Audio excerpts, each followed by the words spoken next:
3, 2, 1. Welcome to the battlefield. Welcome to the war.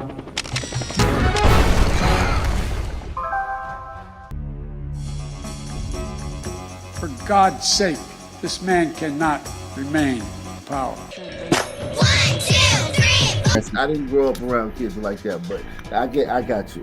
Let me play this video.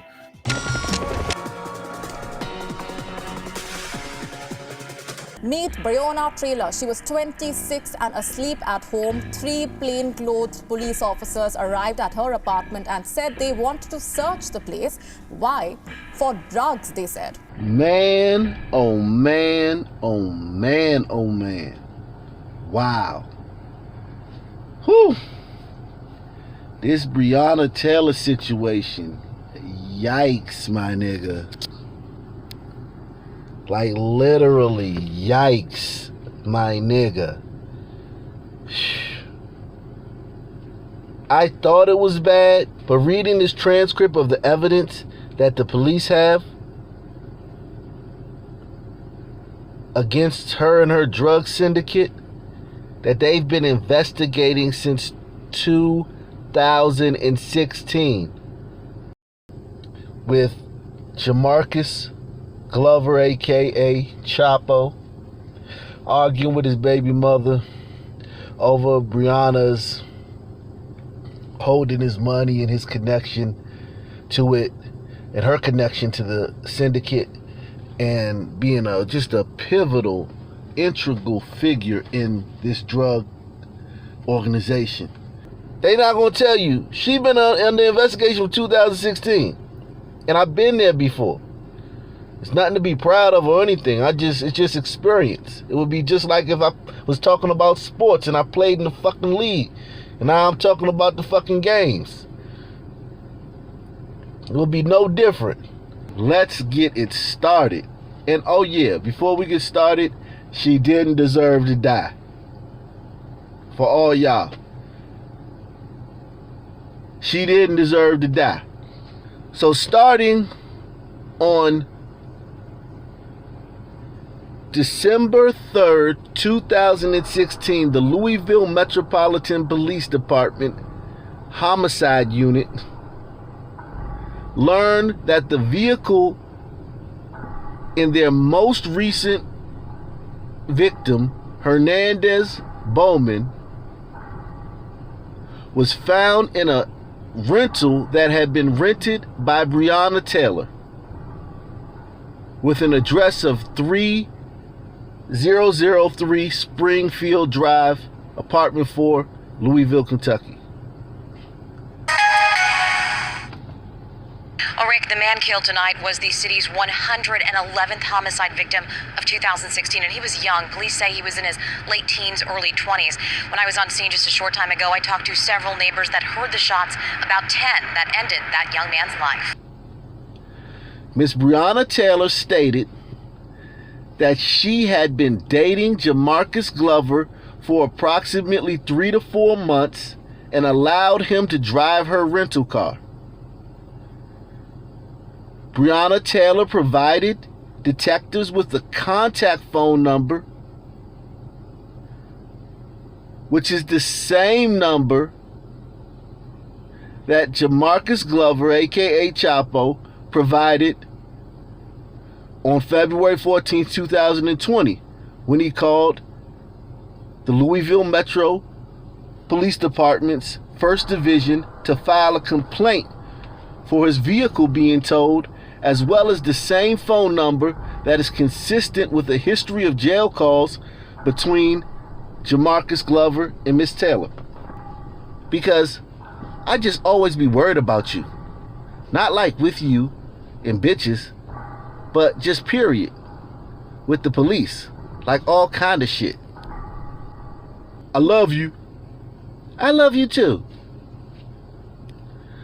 So they put a note here and said, it is important to note that from January 1st, 2016 to January 3rd, 2020, Breonna Taylor's phone number was called 48 times from jail.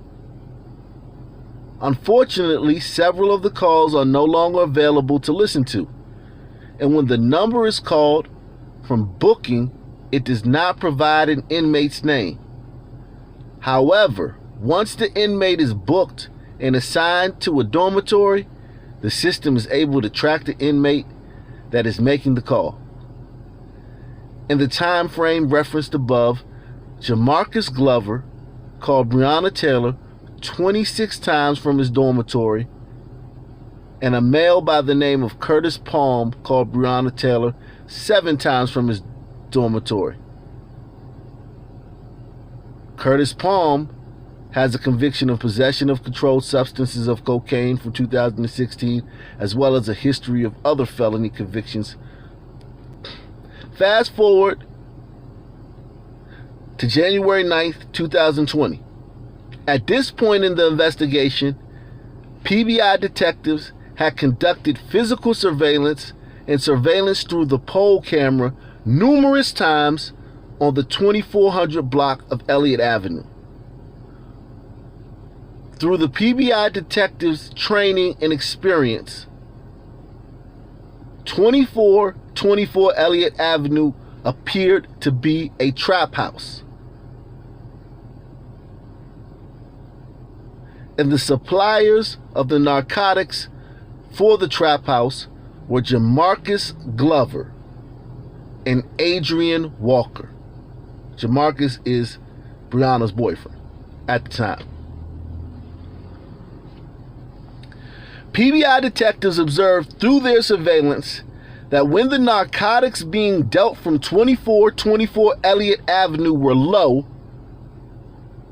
meaning there was minimal pedestrian and vehicle traffic, Jamarcus Glover or Adrian Walker would show up operating a red 2017 Dodge Charger with Kentucky tags and appear to re-up the trap house at 2424 Elliott Avenue.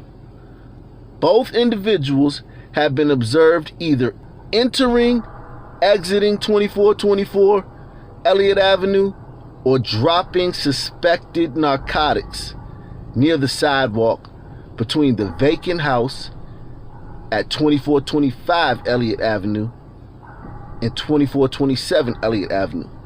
Once they left the area, pedestrian and vehicle traffic resumed to normal.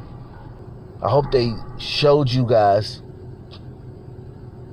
that, Breonna, there was a reason for her house to be hit during those simultaneous warrants.